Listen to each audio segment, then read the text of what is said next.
Thank you all so much for coming to SAN's 21st issue launch party, which is now happening in a virtual format because of the current situation. We are also celebrating 10 years of this literary journal. So SAN is a Berlin-based independent literary and arts journal produced by a team of 15 people from the city's international community.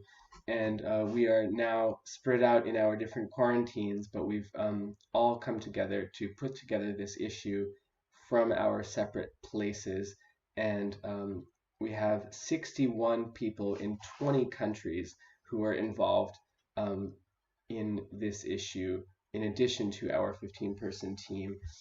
Those people are contributing from Australia, Austria, Belgium, Canada, China, Denmark, France, Germany, Greece, India, Italy, Mexico, Netherlands, Nigeria, New Zealand, Russia, Singapore, Spain, United Kingdom, and United States. And we're all based here in Germany, and we're part of the Berlin community, but looking outward at the world and very much appreciating this moment among all of the very sad and very difficult and mournful elements of this experience that we're all going through. One of them has been that we've been able to incorporate so many of these people in this weekend. So as we mark this anniversary for SAND, we are also able to involve people who could never have come to one of our normal Berlin launch parties, which typically take place in person with the DJ and dancing until early in the morning, as well as some readings. So tonight you will be seeing two segments of readings and art, and I'll check in with you in between, and then at the end we will have a special set from the Berlin musical duo Flora Falls. And also, because we are launching in person, even if you can't pick up a copy in your hands quite yet, we have PDFs available for download of the new issue. Our printing has been a bit delayed by the situation, but you can also pre-order a copy, and it's definitely worth the wait to receive in July at special launch discount rates. So look for those coupon discount codes in between the acts. So now, without further ado, I'd like to introduce our art editor, Ruhi Amin, who will be introducing the first set of readings and art, and I'll be back afterwards to check in with you. So here we go. Hello, lovely people. Welcome to our online launch party to celebrate our next issue, which more specifically is the 10-year anniversary of SAND. As circumstances are significantly different for this celebration, we've put together a whole host of wonderful readings, videos, and panels for you to enjoy over the course of the weekend. So without further ado, for tonight's opening night, our first round of creators bring you a selection of poems, a fiction piece, a non-fiction piece, and visual artworks that explore themes such as memory, perspective, histories, and of course the main theme of our issue, archaeology. All these pieces are featured in the upcoming SAND issue 21. So, first up, we'll have a reading from Charlotte Wührer. Charlotte is a Berlin-based writer and translator from the West Midlands in the UK, and also a past contributor to SAND issue 15. Her short fiction and poetry has appeared in Ellipsis Scene, Elsewhere a Journal of Place, Leopard Skin and Limes, Counter Service, and Former Cactus, among other publications. She's currently working on a flash fiction novella. Tonight, she'll be reading a short non-fiction piece titled Elephant Elbows and Other Memory Parts of Mothers, a text that focuses on the intimate and minute details of her mother. Perhaps the underlying objective of this piece was to emphasize the inextricable link between mother and child. Perhaps not. Here, Wührer remembers and feels a time long gone through these seemingly banal body parts, which in fact unearth a whole host of past histories and memory. These descriptive anecdotes take us on a journey and show us a place without even needing to be there. After Wührer, we have Rachel Karyo. Her short stories have appeared in Deep Cuts, Liars' League, Rip Rap, and Bellatrix, but to name a few. Rachel currently lives in Seattle, Washington.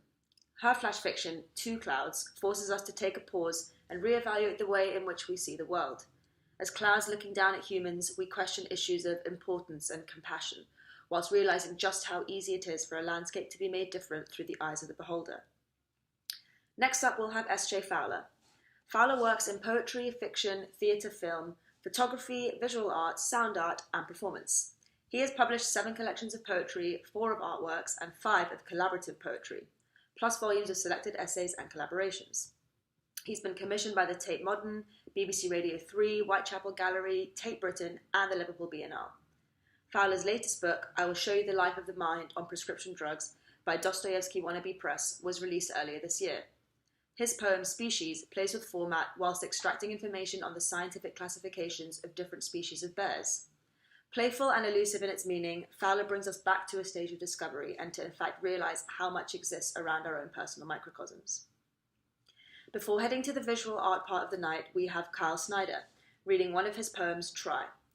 Gritty in its honesty and sensorial beauty, Try shares a feeling of being unseen, of connecting with the sun and bathing in the layered aspects of existence.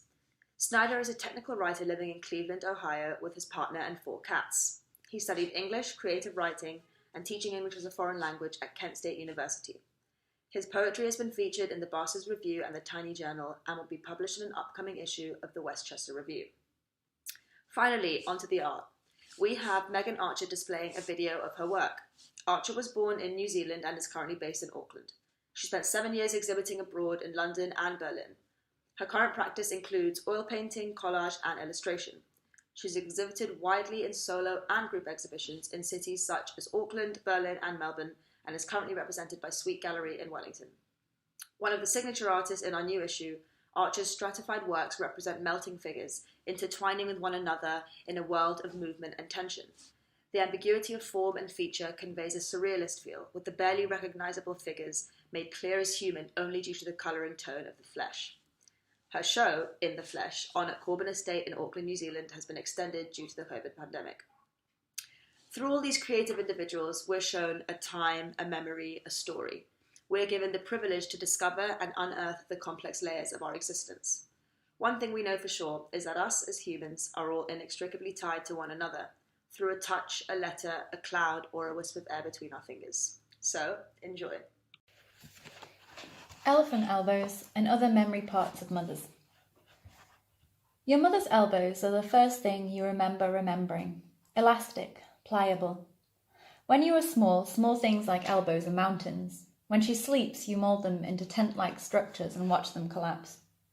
Slowly, slowly, like someone letting the air out of a blow-up mattress. This is what elephants are like, but all over, you think. When you touch your mother's elbows, you imagine you are touching an elephant. I stole a photograph of her, leaving behind an empty sugar paper space. She's not alone, not really, but hers are the only eyes that meet the camera.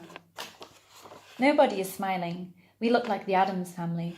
My mother is Morticia Addams. It's the year before her long black hair turned grey all at once.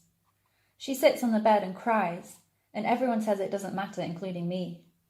I am 3.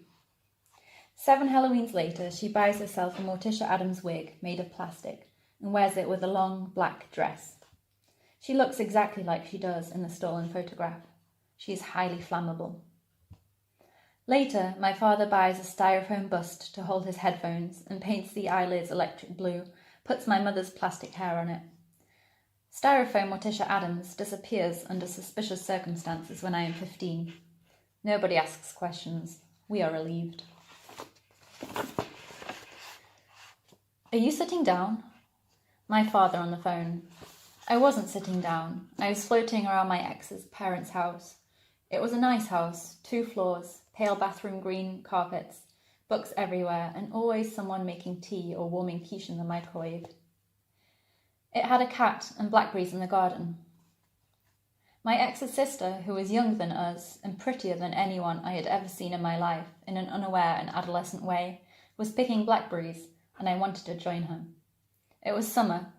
I was supposed to be reading everything Chaucer had ever written, but I didn't understand him, and I didn't want to. He's funny, my ex said, but I didn't want funny, and I guess that's what I got, not funny. "Sit down," my father said, and something in his voice made me obey, despite no longer being in the habit of obeying my father. I forgot about the blackberries. I slid down to the kitchen floor, back against the glass door. The cat sat coolly next to me. My legs shook. Someone has died, I thought, full of adrenaline.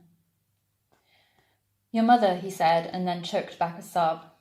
I spent a timeless half-minute thinking my mother had died. He collected himself. "Your mother," he said, "is having an affair." He had been tipped off and caught her red-handed. She was stuffing all of her dresses, even the moth-eaten ones, and the ones from before she became a hippie again, into a large suitcase. On her laptop, he found a PDF plane ticket to America. A postbox there overflowed with her love letters. My mother had not set foot on a plane since time immemorial. The cat, Snowball, bristled beside me with the indignation of having been rubbed over and over in the same spot. She turned her head and hissed at my hand. Oh, I thought, oh well, that's that then. I watched my ex's sister pick blackberries through the glass of the kitchen door and thought about the time I was sick on my mother's white party tights on her birthday. I thought about the other times she packed a suitcase. I thought about the burnt smell of toast and fresh coffee mixed in with the smell of her perfume on all the enchanted mornings we woke at dawn to go on holiday. I thought about my mother in a plane, my mother flying. My teeth fall out. I am standing before the bathroom mirror at home, bare feet on the threadbare bath mat. Not just one tooth, but all of them, unstoppably and with as much momentum as fir trees on a mountainside, ripped up by an avalanche. My mother stands in the doorway and watches, and then she holds out a cupped hand. Oh, I almost float away with a lightness of relief and rain my teeth into it. I know what to do, she says. I follow her into a grey dawn made of street sweepers, milk carts and postmen. We walk through town side by side, following my teeth in her outstretched hand. It grows light and I realise we've walked in circles. It dawns on me that she never knew what to do. I know with certainty that I cannot live without my teeth, and we continue walking in circles until the sky grows dark again. There is a mole in the space between her thumb and index finger, in the same soft, boneless space you once drove a wooden splinter through on your own hand. She reads books to you in her big bed on a Saturday morning. The light falls through the net curtains and cuts translucent patterns into the walls, underwater green from the plant at the window. If you are lucky and quick enough, you can lie next to her and run your finger over and over the mole in the space between her thumb and index finger as she reads.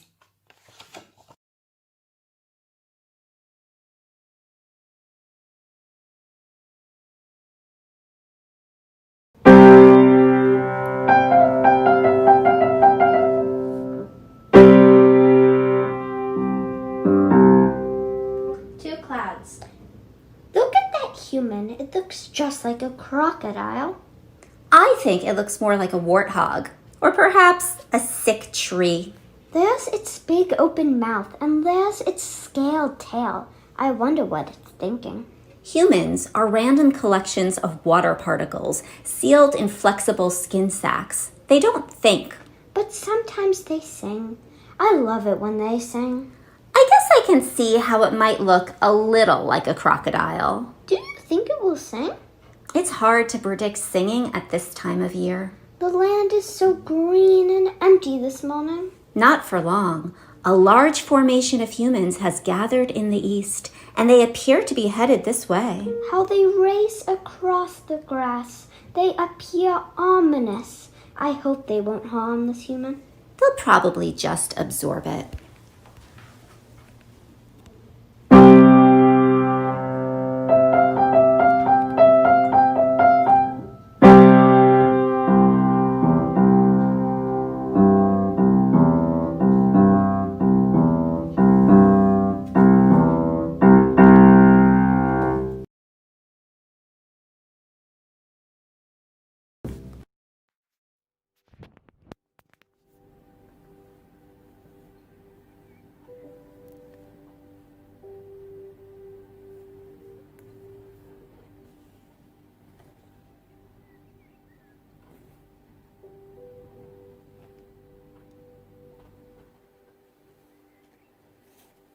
Happy birthday to Sand. I was very lucky to be in Sand issues 4, 5 and 6. And I'm even more lucky to be in the anniversary issue. With my poems about bears that were called Species. I'm a huge fan of bears. So I'm just going to read them. Species, which I think was in edition 5, which had a bear on the cover. It was very beautifully designed, as all Sand journals have been. Happy birthday again to all the Sand people, the Sand people. There's an epigraph by Bernd Brunner. All bears today have descended from a common ancestor known as Usavus, or dawn bear. This animal, which lived about 20 million years ago, was about the size of a small terrier. 1. Ursus arctos, blonde bear. So populous to be popular, and if blackened, silver-tipped. Watch for the large hump of muscle. If you see its worry, you are likely food. I have to scroll.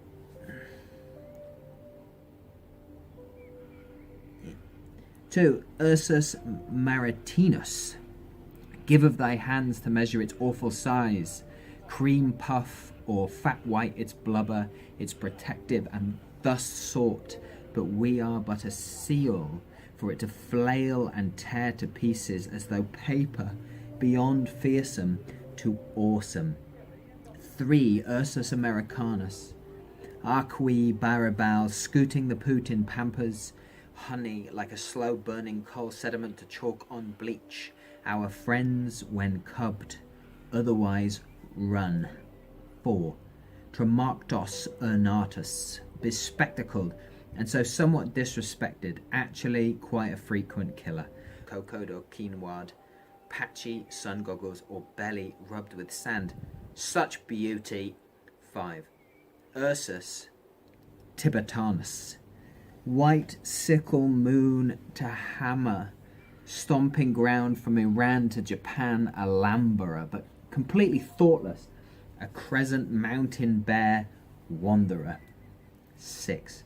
Melursus ursinus, sloth bag, in need of Barbary, so hirsute to be slick. Come here, big boy. With claws like a litter gripper, and specially shaped mouth for insects mistaken once for a giant sloth, but it moved too oft. And finishing off with the classic Helactos malayanus. Probably mispronounced that. Screeching fear at the imminent eclipse, yellow horseshoe cropped on the tongue.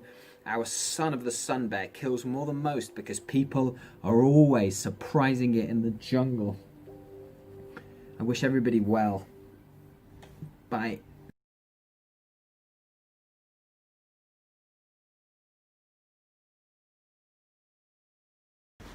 Greetings from Cleveland, Ohio. My name's Kyle Snyder, and I'm going to read Walt, I Try, which will be featured in the upcoming issue of Sand 21. Walt, I Try. I am so human, and with these eyes I am sun no less.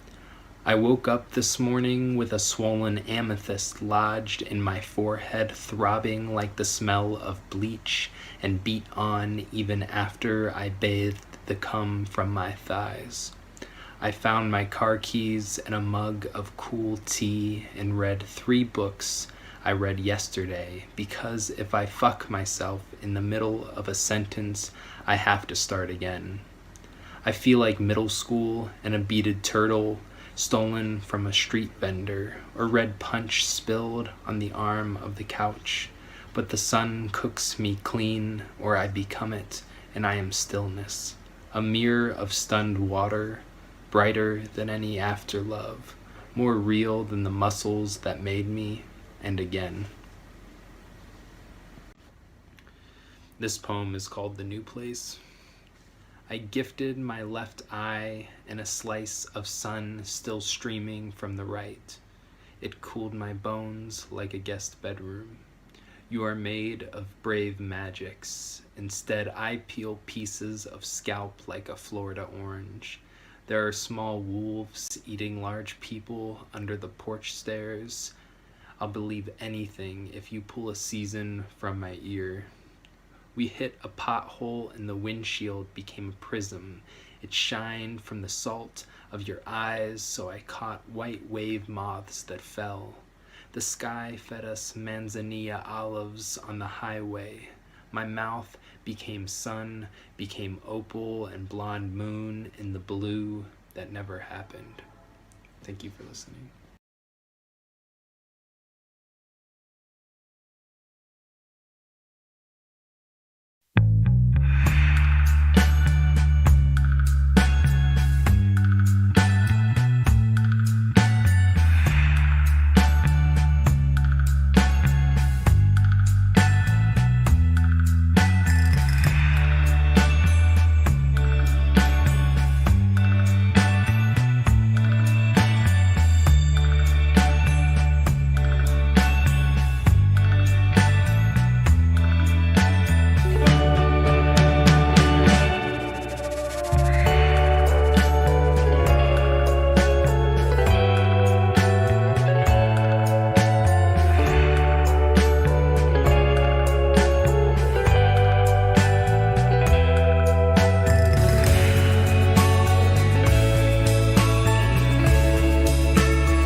I hope you all enjoyed those wonderful contributions from a few of our contributors.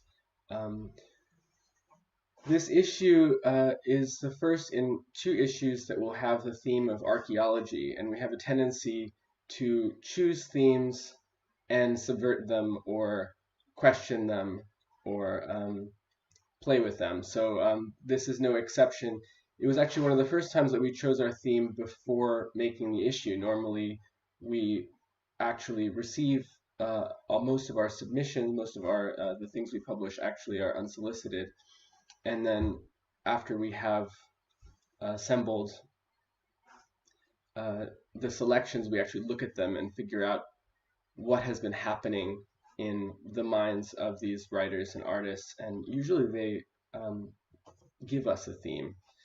But in this case, we chose archaeology, and then the entire world changed. So when we had first put together the selections, we were looking at some of the pieces that you just saw, and we saw that there's a lot of bodies. There's a lot of biology, and that's something that we don't think of immediately when we think of archaeology. Archaeology tends to be about the built environment, or things that humans may have made, but we don't think of our bodies ourselves and the way that our history is written in our bodies, whether through scars or through memories. And that's something that you might have noticed as a running theme, whether Charlotte Wührer's first piece, where she remembers through the body, or the layers of the skin and flesh in Megan Archer's piece, Megan Archer's work that you just saw. So also we really notice that that the aspects of the body really changed over the last few months. I'm sure all of you have been experiencing this as well. Our relationship with our bodies and each other's bodies, noticing what you've touched or what you've breathed in, and the spaces around you. That's something that we see in these pieces that wasn't necessarily in the minds of the people who created them at the time, because all of the things we published actually were written or created before the pandemic. So that's just something to think about as you continue to take in some of the pieces of this festival. There's also a chance this weekend for those of you who are writers yourself or would like to try your hand at writing, to contribute and maybe win a prize, which is anything that you possibly might want to buy on our online shop.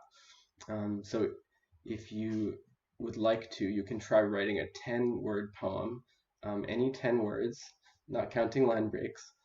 And if you go to our website, sandjournal.com/live, and scroll down, you can see there's a form where you can submit your 10-word poem, and we'll be reading some of those out over the course of the weekend.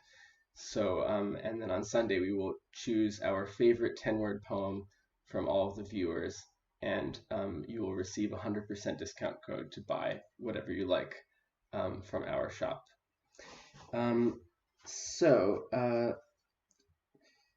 I think that's all that I was about to say. So I will pass on the camera to one of our two fiction editors, Ashley Moore, who will be introducing the pieces for the second section, and then I will check in with you one more time before the music. So here we go, Ashley Moore. Thank you for the introduction, and thank all of you for being here with us tonight in our first ever digital launch.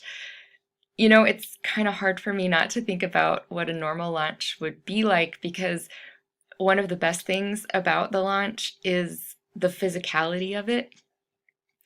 By this point, we've been working on the issue for at least 6 months, and up until this point, it's been kind of this abstract idea. But on launch night, we get to hold this physical object in our hands for the very first time. And it's not just that the book has weight or that the covers have a specific thickness to them. It's that there's this wax coating on the front of the book that pulls at the pads of your fingertips as you run them across it for the first time. And when you open the book up and flip through the pages, you notice the colors and the fonts and all the beautiful visuals inside. And the whole time, that new book smell is wafting from the pages. And we don't just get to celebrate that alone. We get to celebrate that with you. And then we get to watch you react to the poets and the authors and the artists on stage, to all of this work that we've been looking forward to sharing with you for such a long time. And tonight, not having those reactions in the room just made me realize that I miss you. I miss the way that you sigh at a certain moment. I miss the way that your head tilts at a particular line of poetry. I miss the way that you can't really hide it on your face whenever a story hits you really hard, or that moment when it hits you in a different way and you laugh unexpectedly out of nowhere, and the atmosphere that's created when you have a whole crowd of people doing that together. But even if we can't be in the same room, if we have to do it a different way, this is the way that I want to do it. Because this is the first time we've ever been able to celebrate a launch internationally. Tonight, even if I can't see your faces and your reactions, we're celebrating with fans from all over the world, with former contributors, with former team members, with current team members and current contributors. And it's not just that we're celebrating 10 years of an organization. We're celebrating 10 years of an organization that has run on passion and creativity alone. This is a project that's done out of love. And that seems even more important right now, that passion and creativity are the fuel that could have driven an organization for 10 years and that keeps it going strong. Because it just feels like creativity is more important right now. It's the thing that brings us together tonight. It's the thing that entertains us. It makes us laugh. It brings us joy, but it also gives us those points of connection, that feeling of understanding that we need, that step outside of our experience that maybe helps us to understand someone else better. And the fact that all of you are here celebrating creativity with us tonight, that's just a testament to the power of it. So thank you for being the type of people who love images and love words. Thank you for celebrating with us tonight, and I cannot wait to share the next group of authors, poets, and artists with you. First up, we have Vikram Ramakrishnan, and his flash fiction piece, Eggs, is one that we could have never really expected how we would read it now. It's a dystopian tale with a really unexpected ending. And along the way, we're going to get to see incredible animations by Paulina Dominguez. Next up, we have Natalie Crick's poetry. In The Beekeeper, she takes us straight into the center of the hive, and you will feel it in your entire body. Lizzy Yarwood also keeps us in our bodies, but underwater, in one of Berlin's most iconic public baths. She uses the physical space of the building to explore the culture and the history of Berlin. Thomas Mixon keeps us stuck in traffic on the thoroughfare. We wait on the thoroughfare, the repetition of the mundane. And finally, our incredible cover artist Morgan Stokes takes us on a tour of his studio. He'll talk to us about his craft and what it means for contemporary culture today. I really hope that you enjoy these readings and these presentations, and I hope that you'll stay with us the whole weekend. Come back and visit. Most importantly, I hope that wherever you are, you're healthy and safe. And very, very selfishly, I wish that I could see your faces.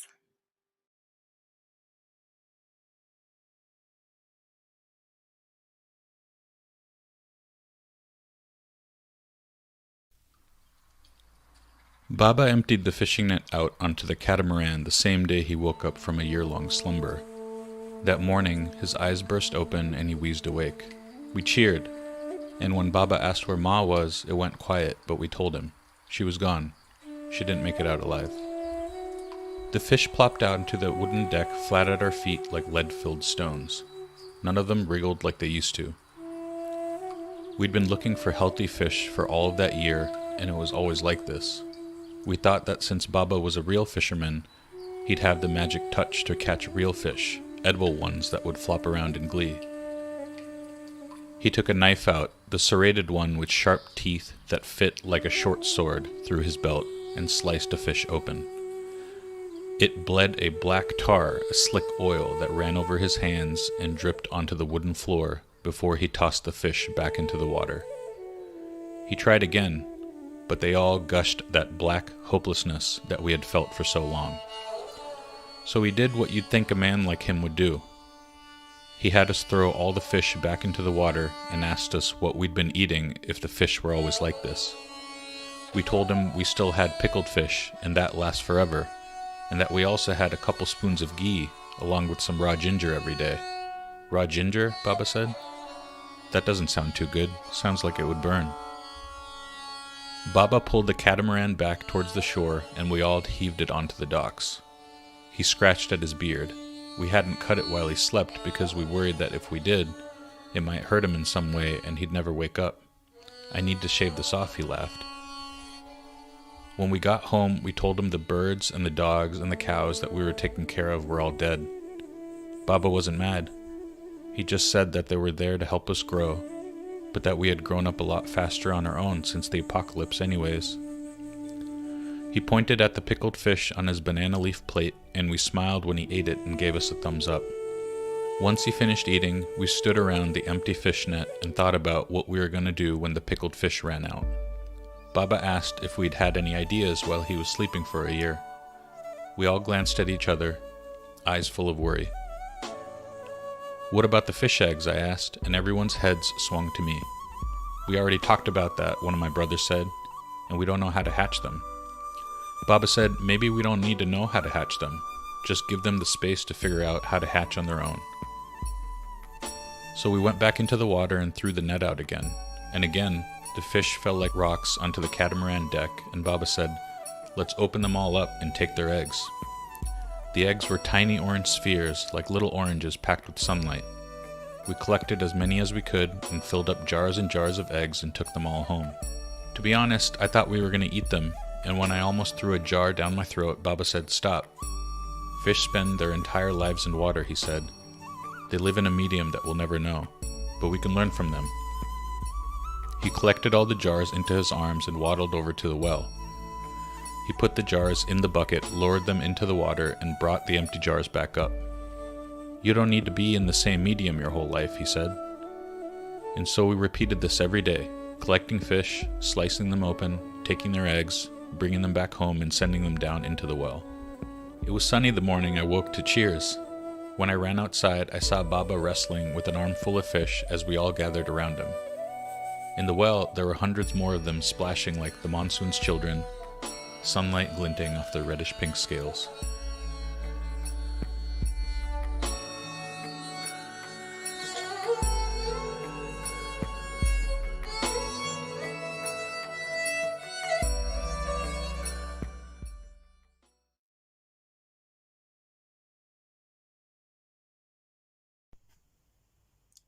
The Beekeeper. I lost my girls. In the hush stared a nest. Overhead a drill. Somewhere someone counting down. Hello, my bees.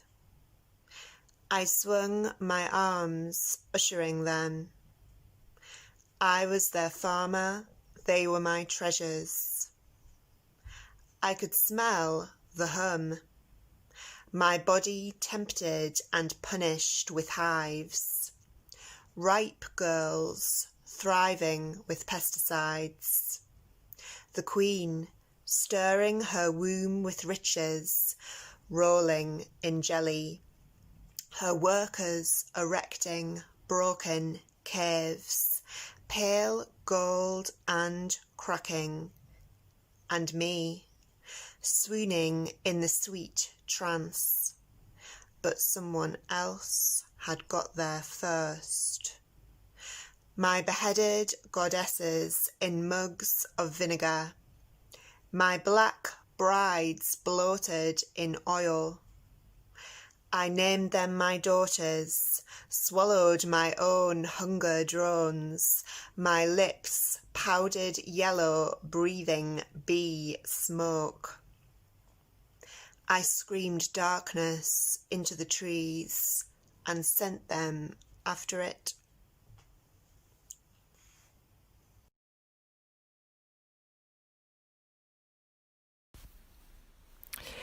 Stand back, stat bad.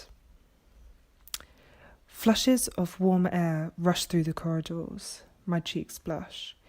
It could be the heat, or because my legs and upwards are wet. I push the door and step into a chandeliery hall, light glinting off water, coming to rest on Apollonian balconies and windows, impeccably placed, catching sprays. Tree trunks of travertines sprout up to the ceiling, cream turrets, dream tunnels. Trace the length of the pool and meet a dome. The light is rust here, where walruses play and spew saliva endlessly. Plop, it drops into the jelly shimmying heaves of dark cyan breaths. Undear, undulating, undoing. My mouth slackens. I stay here for centuries, molten wet, bulging with thoughts, lengths fan through decades. The water shifts, holding hair skin shards, and it forgets over time. Walls swarm to the vicinity, buildings fall down and bigger ones grow, a lost city bricks dwarf. Red runs in May one year, it dries to light. Marbles fall clinking into a pot. Greece and Turkey, Palestine and Lebanon, Ukraine and Russia and Germany and Syria, always finding and binding. Undivided, a cell slowly sips.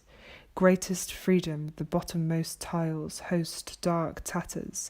Hosts of the highest honour coalesce in messy clumps. Cells suck up sulphur, pyrite, munchies, shining glances. One time I kissed the bottom of the pool, run my tongue along the fungal songs, in between tiles and press my knees against decaying mosaics. Time to turn myself over. Surface circle looms white and distinct. Me wrapped in kelp, I'm coming undone in the comforting blur. Watery hands push me upwards through protesting bubbles and clap into echoes, voices, splashes, clanging against the achingly familiar pillars, still holding up the ceiling.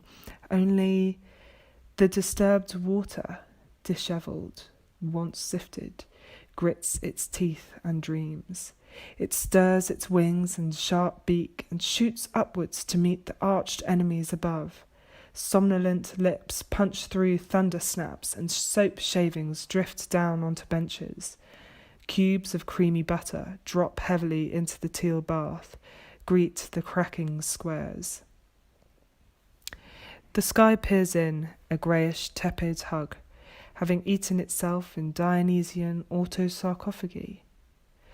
All in all, excess. The hall lies crumpled on the floor. Picking through misshapes like discounted tray bakes, it's too difficult to pick up a marble lump and crunch on it, rub around my lips. Rebuilding works and the stories, the falls are etched into the columns like spiderwebs. No one mourns the once smooth walls.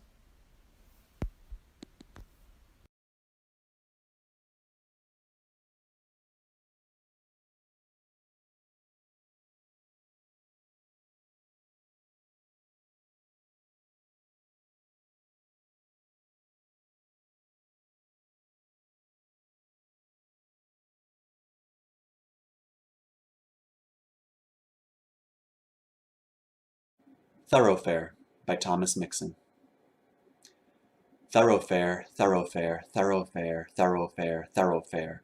Very, very thorough, thoroughfare, thorough, through the road and under the overpass, the thoroughfare, thoroughfare, thoroughfare, thoroughly except much too hurriedly, the thoroughfare, thoroughfare, thoroughfare, thoroughfare. Why would thoroughfare, thoroughfare? How could thoroughfare know just from unjust? Just a thoroughfare, thoroughfare, thoroughfare, thoroughfare, though from the top of the overpass it's clear the thoroughfare, thoroughfare, thoroughfare, thoroughfare can't possibly care, though when and how and why,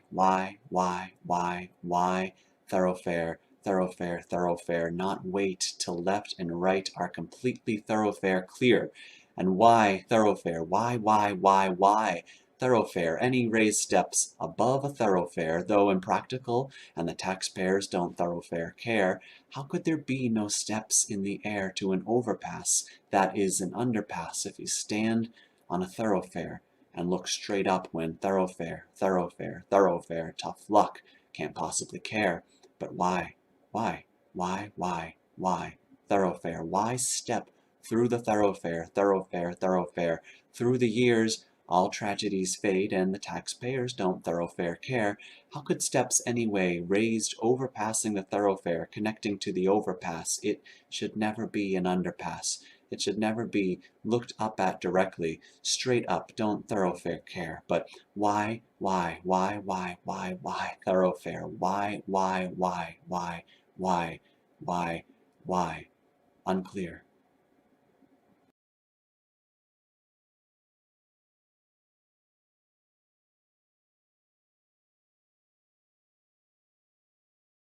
Hi, my name is Morgan Stokes. I'm an artist in the latest edition of Sand Journal.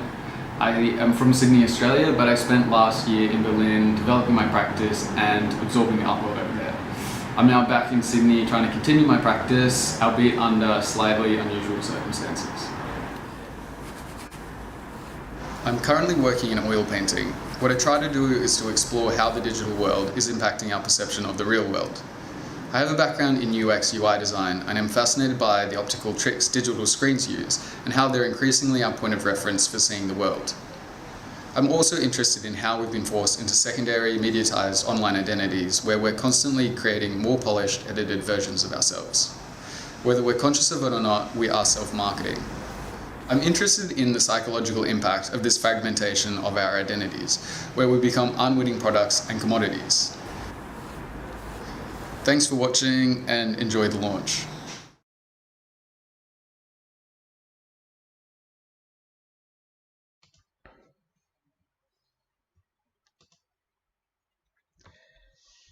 Wow, that was amazing. If your interest is piqued by Morgan Stokes' work, we will also be having a talk between him and our art editor Ruhi, who you saw earlier on Sunday. So you can hear a little bit more about that project and the combination of oil painting and the internet. So I asked and I received, you have sent 14 10-word poems. Some of you have even written more than one. And it's difficult to choose, so I'm just going to try to click through some of them and some of our early standouts and share them with the YouTube public. So here we have one by Ojo Tai. My apologies if I mispronounced your name. Here a circle of bloodletting. Here we bury milk names. And this poem, there we have a little question about inspirations, and the poet wrote, it was in solidarity for the victims of massacres in southern Kaduna, which is in Nigeria. And we also have one in Spanish. Caminemos los dos juntos, escribamos nuestra ciudad con los pies. And I'm just going to translate on the fly. We walk, the two of us together. We write our city with our feet.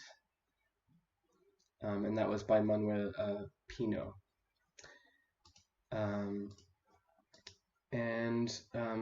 Another one that we really liked, we've been texting about these poems in between. Beloved of the hills, I send you my companionable silence. And that one is by Maura Walsh. So I'll be reading some more of these over the course of the weekend, so please keep them coming. And yeah, it's amazing what people can write in 10 words, and among moment's notice. Actually, I think I might have missed one that I really wanted to read. So our contributor, Jeff Gu, who is also going to be featured with a video this evening, this weekend, sent two in. One of them was untitled, and it goes, "They're still hunting me, so no time to title this." I just love that. Okay, so our last bit for this evening, but not for the weekend, is Flora Falls, and I've got a little intro here. So Flora Falls is one of Berlin's newest acoustic folk duos. Their music goes straight to the heart of the matter. The lyrics are honest, relatable, and beautifully written.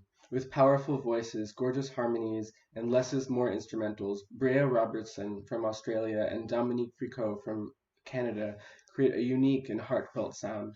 Flora Falls feels like these two were made for each other, giving the impression that they've been making music and sharing laughs for years. In reality, this duo got together just last year after a chance encounter at a Berlin open mic night. But the connection was immediate, and once the ball got rolling, it didn't stop. Wake Up was the first song they wrote together and also became their first single. They released it in the midst of the quarantine and embraced the strangeness of the situation by using homemade video clips from friends and fans to create the music video for this song. You can check that out on their website, florafallsmusic.com, or on any of their social channels. And after that, I will be back to say goodbye. So here we go. Flora Falls. In the beginning. Hey everybody, happy 10th anniversary to the Sand, or happy 10th birthday. Is it anniversary? It's the 10th anniversary. They've been, yeah. Happy 10th anniversary to the Sand Literary Arts, oh my god. You're nailing it. I don't know. It's like happy, hey Sand. Hey Sand. Hey Sand. I'm Dom, this is Bree. Hello. It's so nice to be a part of your 10th anniversary celebration today. We are an acoustic folk duo from Berlin, and we're going to sing you a couple of our original songs. Mm-hmm. What are we called? We are called Flora Falls. We are called Flora Falls. We're called Flora Falls, and this song is called Wake Up. It was our first single released in April, and we hope you like it.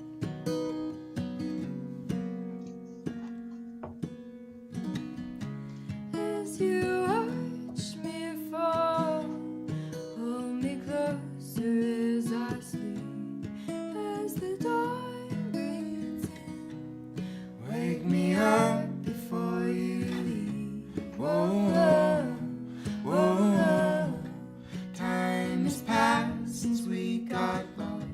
Whoa, whoa, whoa. Will you find me in the dark? Wake up before we fall apart. If time takes over, we are gone. We are gone.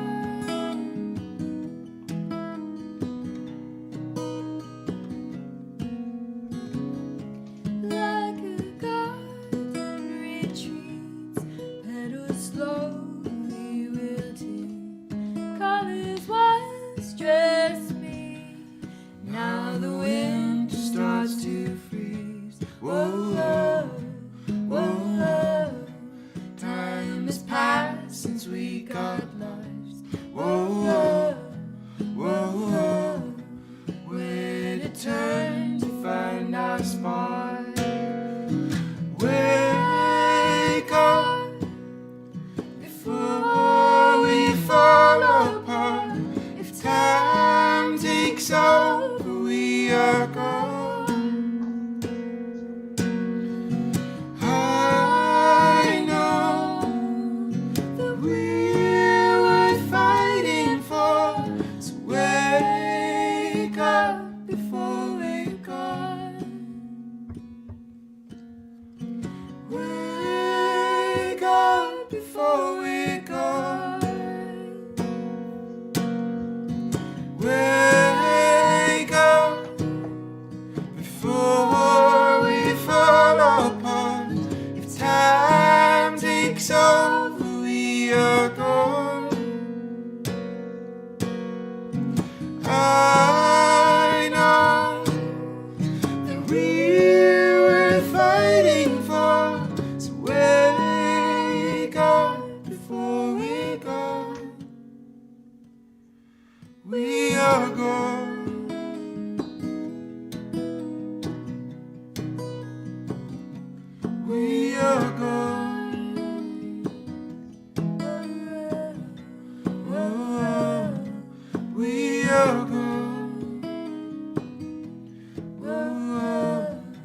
Thank you so much. That was our song, Wake Up.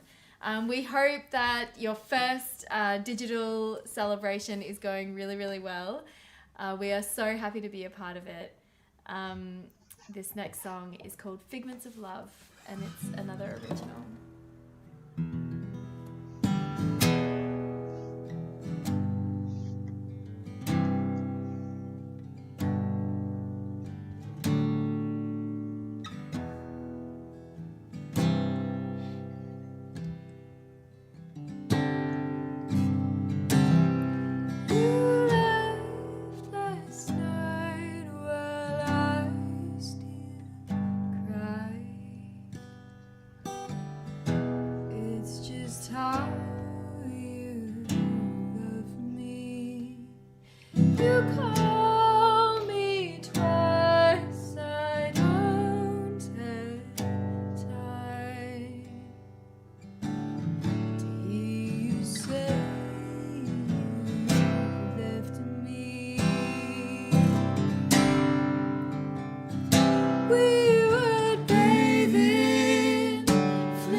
I know I've said no lies this time.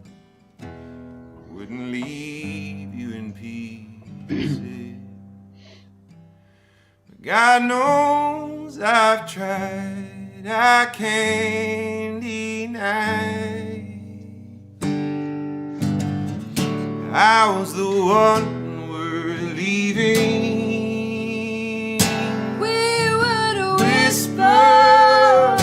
Under blankets, up all night long, on a dim lit back porch. You tell stories no one else knew.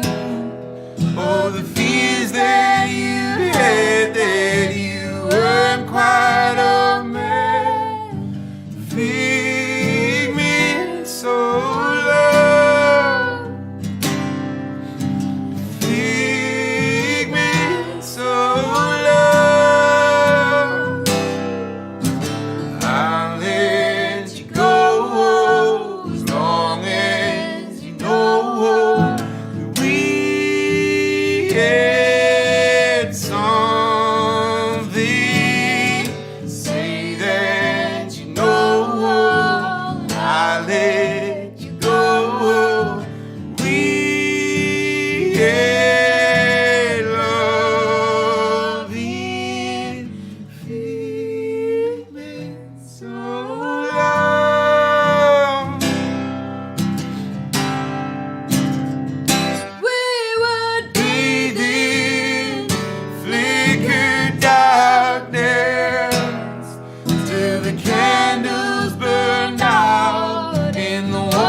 songs that you wrote from words that I spoke. Figments of love. Figments of love. Figments of love. Thank you so much for having us today. We hope that the rest of the celebration is fantastic. And if you would like to know more about us, you can find us on all music platforms at Flora Falls Music. Thank you. Happy 10th anniversary. Happy 10th anniversary.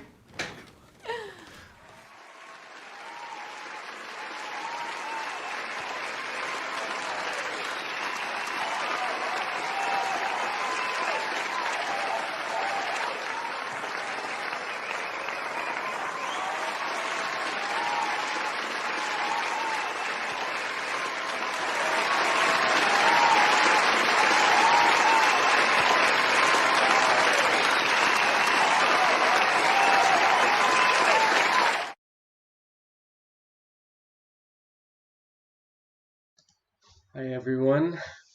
I thought that I could just shout encore, but apparently it doesn't work that way. That was Flora Falls, and it was really beautiful to see. Also, that people are still making music and still releasing videos in the middle of this situation. So I just have a few things left to announce.